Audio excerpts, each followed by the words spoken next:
Well, good morning, everybody on Instagram. We are going to get fired up in just a second here. Everybody hold tight. All right. All right. Good morning, everybody. This is the Ask a Painter live show. I am Nick Slavik. I am your host of the Ask a Painter live show. I'm also the proprietor of the Nick Slavik Painting and Restoration Company. This is a show where I use my over 3 decades of experience to talk about the life of a master craftsperson, a trades business entrepreneur, and there's going to be some familiar faces on the screen with me here today. We have Nick Ornitz and Steve Lockwood, both friends of mine from the industry. One, a entrepreneur, software creator, guru, founder, and then Steve Lockwood, master craftsperson, paint business entrepreneur. And we're going to start with some introductions. And today we're going to be talking about Topline Pro, something that the viewers of this show know near and dear. Nick is a frequent guest. We're huge fans of Nick, what he does for our industry. And so I'm going to let these guys take it away. So introductions. Nick, what do people need to know about you if they don't know you already? Thanks, Nick. I don't know if I live up to guru, but I appreciate the kind words. Take it on the intro. I'll take it there. I'm the co-founder of Topline Pro, and our focus is helping home service businesses succeed by growing their businesses online. We share a little bit more about that, but background, initially started construction management, then working for companies that made products for the industry. So companies like Behr Paint, Home Depot, and then found my way to business school and actually dropped out to found Topline Pro and try to help the industry. Steve, I'll pass it over to you to share your background. Hey, I'm Steve Lockwood. I own Lockwood Finishes. We're based out of Petersburg, Illinois, which is just right out of Springfield, Illinois. Painting contractor. Been in the industry for 23 years now. Worked for somebody else for several years, but jumped out on my own and started this dream I had, and here we are. Oh, love it, man. And Steve and I get to spend lots of time together in the industry. We see each other at the expo. We see each other at other events. And it's just a delight. Steve is one of us, if you haven't met him before, super thoughtful guy, loves this craft, loves this business. And yeah, 2 great guys here on the show. So Topline Pro, Nick Ornitz. There's many of my viewers who are going to be familiar with it, but they may not be familiar with all the changes you're going on. So what do we need to know about Topline Pro? Yeah, appreciate it, Nick. I'll share the headline is we are trying to help those in the trades not be reliant on either marketplaces buying leads from and not be reliant on old school agencies that have to overcharge for marketing services and doing that by using technology to automate a lot of the actions that historically would cost a lot of money to pay for, ranging from your website to your social and other areas. But we'll touch more on that as we jump in here and share about how modern technology is changing what's available for the trades, and a lot of buzzwords around AI. How can you actually use AI in your business and not? But I thought it would be great. Maybe Steve, if you're up for sharing about the background of your business and when you jumped into building your presence online and what it's done for your business. Yeah, sure. So I started the business in 2016. It was a part-time thing for a while. Jumped out full-time in 21. Word of mouth, doing the thing, trying to build it. Went to the 2023 Expo in New Mexico, Albuquerque. Did the trade show deal. That was like on a Thursday. Walked around, talked to a few people, and kept hearing websites. Sat down at the round tables, heard about websites, saw Nick Slavik walking through the trade show, and he says, "How you doing?" I said, "Great. What are you learning?" I said, "Man, I'm learning a lot about websites." And he's looked at me and goes, "You don't have a website?" And I said, no, not yet. And obviously kidding, but he's like, "Steve, how dare you?" That's my exact wording. That's my exact response to people. You're at the expo, you're trying to grow your business, and we haven't done some basic things like even have a website. And it just disgusts me, Steve.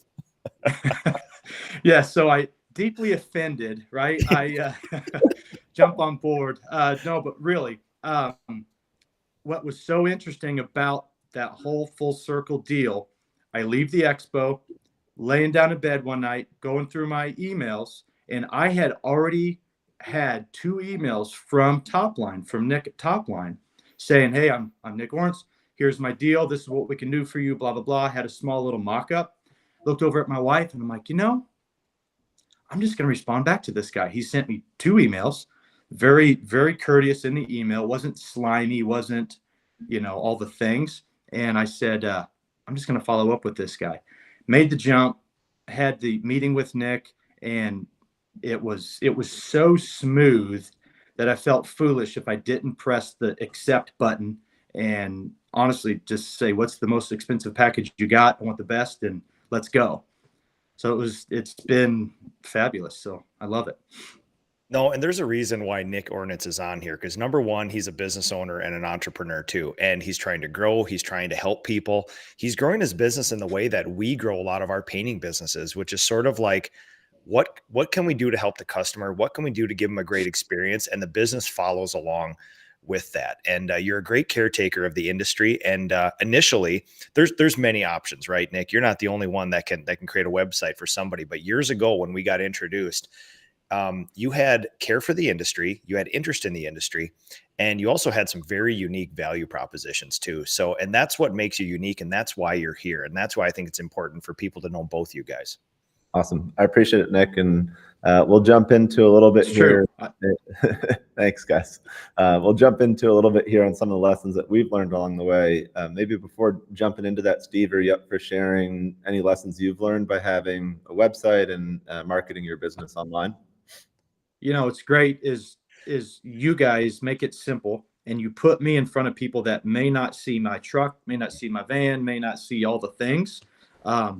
And as soon as they say, well, we want to paint the house. Well, the first thing that someone's going to do in 2024 is they're going to get online, type in house painter, type in whatever it is, because it's 2024. Nobody talks to their neighbor anymore. They talk to Google. And you put me right in front of a lot of people that have never even heard my name. And when they see what you guys do for me, I already look impressive based off of me paying you guys to do the thing. So it's put me in front of people that may have never heard about me.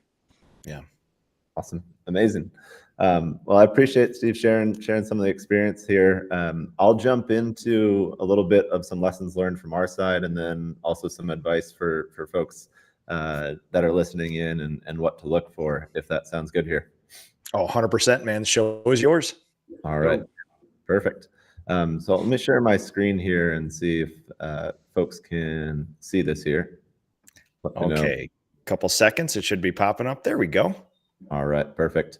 So the first thing is maybe some provocative statements here around what are some things that we often see folks in the trades get wrong, and statements that we hear. So the first camp here is a few ways about the old school ways of doing business. So one, I get my business via word of mouth. Customers can learn about me on Facebook. A website is a nice to have or luxury, and I haven't had an online presence for 20 years and I've done just fine.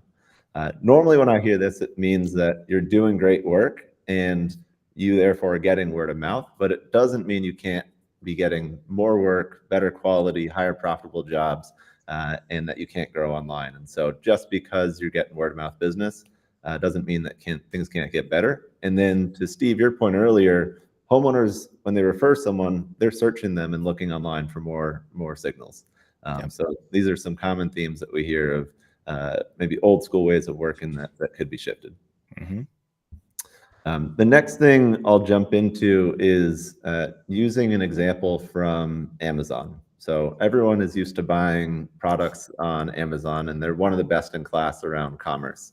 So I'll point out a few items about what Amazon does well. This is by no means a promotion for the product here, but you'll notice a few of these arrows that touch on different parts. So the first one here points to reviews. How many reviews are there? What is that star rating? The second one shows multiple images of that product so that you can learn more about it. The third one is it tells you when you can expect that product. Is it available for free shipping, Amazon Prime? Then you can see down here more reviews, but photos from customers that are leaving those reviews. And last but not least is the ability to add it to your cart or buy it now. There's a few other areas on here, but the way that homeowners are buying products on Amazon relates to how homeowners are looking for products in the trades, and that we can learn from having those aspects built into how you're marketing your business. So I'll pause there, and yeah, I would love any thoughts on how folks are evaluating products when they're buying it, and how you think that translates to the trades. No, Nick, this is a number one, like one of the most valuable companies in the world, Amazon. This is where most people like get their baseline for what an interface is with buying from a company, right? And especially one-click buy, a trusted service, a feedback loop. Like this is what they're used to. And I was just in Milwaukee, and we were talking about this.